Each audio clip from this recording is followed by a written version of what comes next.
travail qui cause toujours ensemble avec nous pour nous tenir la main quand le combat est vraiment périlleux et vraiment sérieux. Nous sommes en lutte. Nous sommes en lutte contre Satan, le diable, nous de la Bible.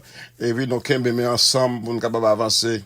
Vraiment apprécié et aimer ça en pile. Alors comme vous entendez, bien aimé pasteur Nobel Pierre-Louis, pas avec nous à sur plateforme non.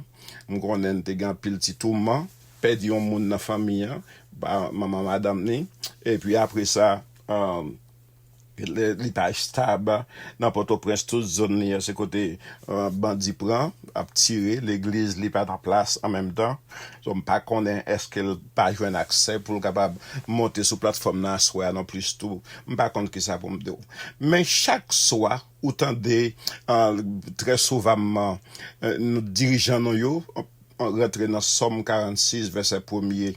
Et puis, il toujours prend belle première phrase, ça. Il a déclaré que Dieu est pour nous un refuge et un appui. Attendez-moi, un secours qui ne manque jamais dans la détresse. Ça, ou t'as mis au campé là pour un moment, et puis, vous devez vous demander, c'est quoi exactement nous avons devant nous?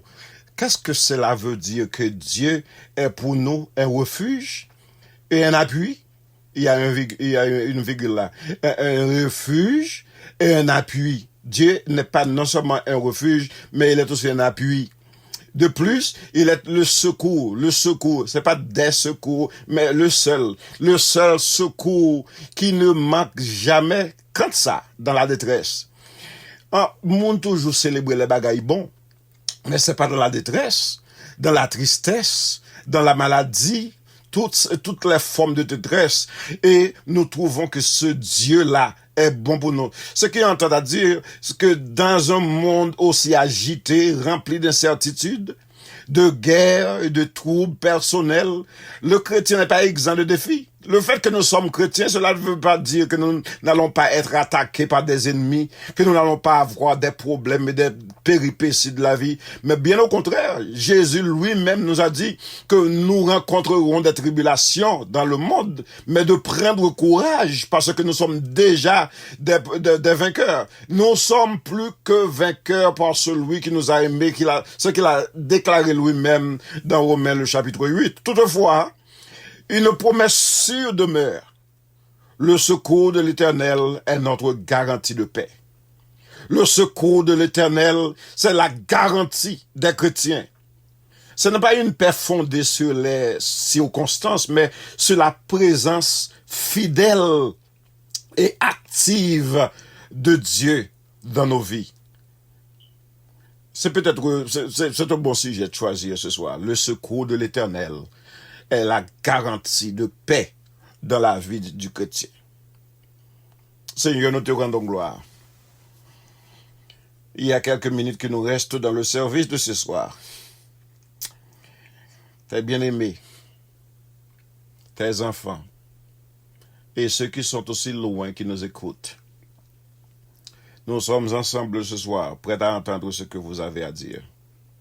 Bénis-nous et couvre-nous, Seigneur. Aidez-nous ce soir. Laissez entrer une parole dans nos cœurs. Laissez entrer cette parole dans nos oreilles et pénétrer nos cœurs, oh Dieu. Et que nous arrivions ensemble à comprendre qu'il y a beaucoup plus en vous que ce que nous avons pensé. Il y a beaucoup plus en vous que nous pouvons gagner que ce que nous pouvons imaginer. Aide-nous à comprendre ta parole dans le psaume 46 et permets-nous de l'exposer de la manière qui porte joie et honneur à ton Saint-Nom et l'édification à ton peuple. Nous te prions au nom de Jésus de Nazareth. Amen. Le secours de l'Éternel. Le secours de l'Éternel. Le secours de l'Éternel, c'est quelque chose d'immédiat, c'est quelque chose de présent. Dans Somme 50, je me rappelle, David, il t'a dit, invoque-moi au jour de la détresse, je te délivrerai, tu me glorifieras. Il a écrit cette ligne parce que c'est ce que Dieu lui-même a déclaré, et David voulait nous faire comprendre que dans les moments de détresse que le Somme 46 a bien expliqué, ce que nous avons à faire, c'est de toujours invoquer le nom de l'Éternel. Quand? Au jour de la détresse. Et puisque Dieu est toujours présent dans les moments de détresse, voilà pourquoi nous devons bien même aller dans sa présence et lui faire savoir les déboires, les épreuves, les calamités, les tracas que nous expériençons dans la vie, et lui donner le soin de prendre ses problèmes en main. C'est sa volonté. Dieu veut nous aider. Dieu est toujours prêt pour nous aider dans les moments de détresse. Nous n'avons pas à apporter nos charges seuls. Nous n'avons pas à nous charger des circonstances malheureuses et douloureuses de la vie. Si nous avons ce grand Dieu, comme je vous avais dit la fois dernière, il est le créateur des galaxies. Il est celui qui est en charge des millions et des billions d'étoiles qui existent dans le ciel. Il est celui qui a créé le firmament que vous voyez. Il est le Dieu des cieux, le roi des rois et le Seigneur des seigneurs. Est-ce que vous n'êtes pas fiers que le Tout-Puissant connaît votre nom? Il connaît qui vous êtes. Le secours pour Pierre sur l'eau quand il devait succomber, quand il devait écouler. Il commence à couler après avoir marché sur l'eau. Ça veut dire, il croyait dans la présence de Dieu. Parce que le secours de l'Éternel est présent, le secours de l'Éternel est immédiat. Et Pierre, quand il s'est vu commencer à effondrer, il a dit, Seigneur, sauve-moi. Et immédiatement, voyez le mot? Immédiatement, Jésus étend la main et le saisit. Ce secours était rapide. Il y a eu une démonstration rapide du secours de l'Éternel, parce que Dieu n'est jamais en retard. Quand nos forces nous abandonnent, quand les amis nous laissent en arrière, quand ceux en qui nous mettons nos confiances, nous plaçons nos confiances, nous font du tort, nous pouvons toujours compter sur le secours présent et immédiat de l'Éternel. Alors vous pouvez voir que lorsque nous nous sentons dépassés par les vagues de la vie, nous pouvons toujours crier secours. Et le Dieu des cieux est toujours prêt. Son secours n'est pas distant. Il est là. Il est prêt. Il est près de nous. N'ayez pas peur de demander d'aide. N'ayez pas peur de dire, Seigneur, aidez-moi. Seigneur, m'pas de crasse pour nous. Bon Dieu, qui ça pour me faire dans le ça? M'pas de mon nom. Et vous verrez que votre secours était immédiat, était prêt. De plus, je peux penser que le secours de l'Éternel est aussi ce qui nous apporte la paix au milieu des tempêtes. Pierre a eu peur des larmes et il a crié, Seigneur, sauve-moi. Et immédiatement, Jésus l'a pris par la main. Mais il y a ce verset dans le livre d'Ésaïe, je crois, c'est le 26e chapitre, je peux pas me rappeler exactement le verset, quand la parole de Dieu dit, tu garderas dans une paix parfaite l'esprit de qui s'appuie sur toi, car il se confie en toi. Alors, le prophète messianique est à faire cette déclaration que l'Éternel lui-même, le Dieu des cieux, gardera l'esprit de ceux qui croient en lui dans une paix parfaite. Parfaite paix, douce paix, parfaite paix, douce paix. Des fois, il y a des gens qui tombent autour de vous. Il y a des problèmes qui surgissent parmi vous. Des cas, comme nous venons d'expliquer pour ceux-là qui viennent de faire face aux tornades et ont perdu la vie. Ceux qui ont perdu tout ce qu'ils ont possédé. Et cependant, Dieu nous demande d'être calme dans la tempête, d'être calme dans la tempête. Dans Marc, je me rappelle dans le 4e chapitre, où les disciples de Jésus paniquent face à une tempête. Il y a eu de la panique face à une tempête tempétueuse et Jésus, lui, dormait paisiblement. Quand ils l'ont appelé, il se levait et il dit, silence, tempête, tais-toi. Sans se donner la peine de rien. Des fois, c'est exactement ça que nous besoin faire.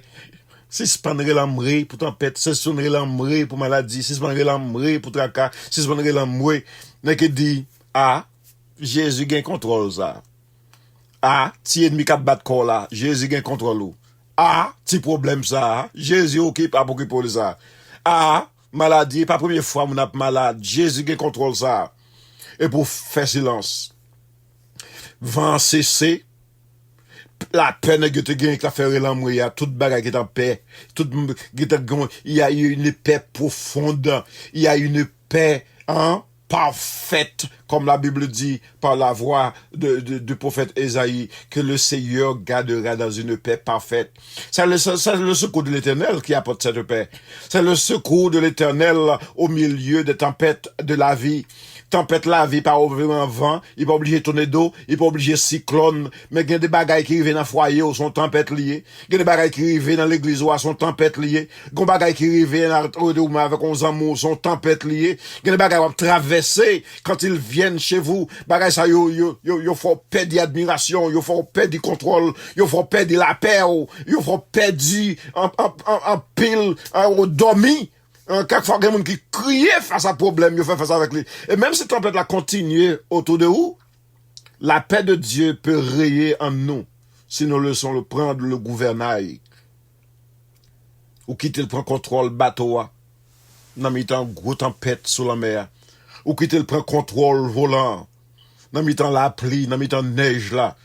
Ou quitter le prend contrôle la vie, dans mi-temps tracas expérientiel. Et puis pour capable, ouais, la différence. On connaît, avant de même finir, laissez-moi vous rappeler de cet homme sérieux, c'est David, dans le psaume 121, où il dit, je lève mes yeux vers les montagnes.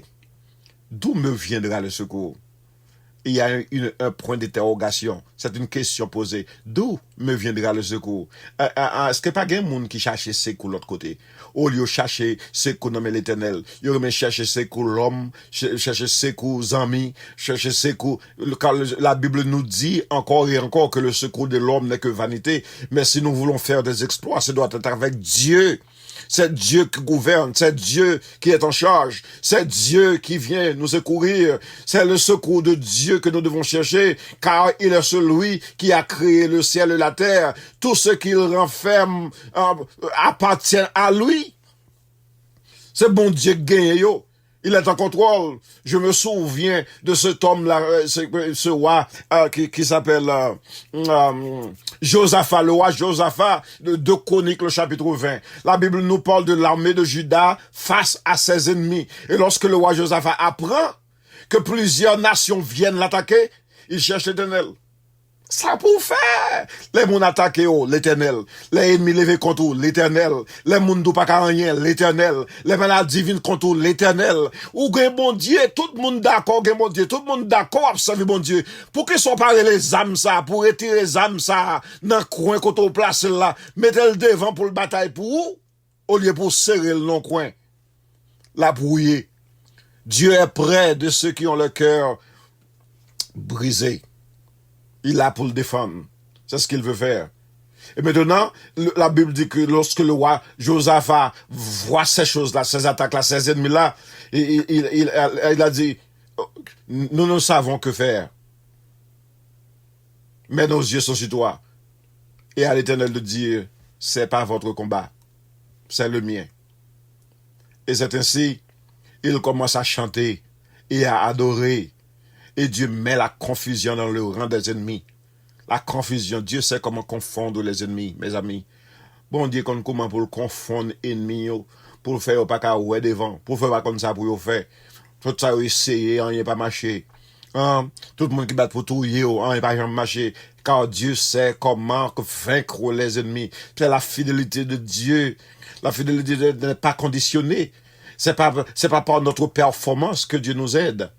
Quand nous nous appuyons sur lui, il combat pour nous. Et la paix remplit nos cœurs. Alors ce que vous avez vu et entendu ce soir, que le chrétien peut traverser les pires tempêtes avec une paix profonde. Non pas à cause de l'absence de problème, mais à cause de la présence de celui qui peut secourir. Alors nous devons toujours compter sur la présence de Dieu et non sur ce que nous pensons. De Jésus-Christ, lui a dit, dans Philippiens chapitre 4, le verset 6-7, ne vous inquiétez de rien, mais en toute chose, faites connaître vos besoins à Dieu par des prières, des supplications et des actions de grâce. Et la paix de Dieu qui surpasse toute intelligence gardera vos cœurs et vos pensées en Jésus-Christ. Vous avez vu que le secours de Dieu est immédiat. Il est toujours présent avec vous. Il a délivré Pierre. Le secours de Dieu apporte une paix au cœur de la tempête, au milieu de la tempête. Jésus sait comment calmer la tempête de notre vie. Et le secours de Dieu repose sur la fidélité éternelle de notre Dieu. Josaphat peut témoigner cette présence, peut témoigner cette victoire, parce que Dieu est bon et il nous accompagne toujours. Nous espérons que tu calmes parole autant de Assoya, capable de la vie, non pour nous capable toujours songer, même dans les mauvais moments, nous avons un bon Dieu qui ne peut jamais quitter nous, parce que c'est ça le promet. Et bon Dieu toujours que mes promesses. Nous souhaitons que vous passiez une très bonne nuit avec parole, ça y est, nous réfléchissons encore plus, que bagaille moi la donne là, li pas plus gros que bon Dieu. Que bon Dieu capable de bénir dans tout qui t'attend à Assoya.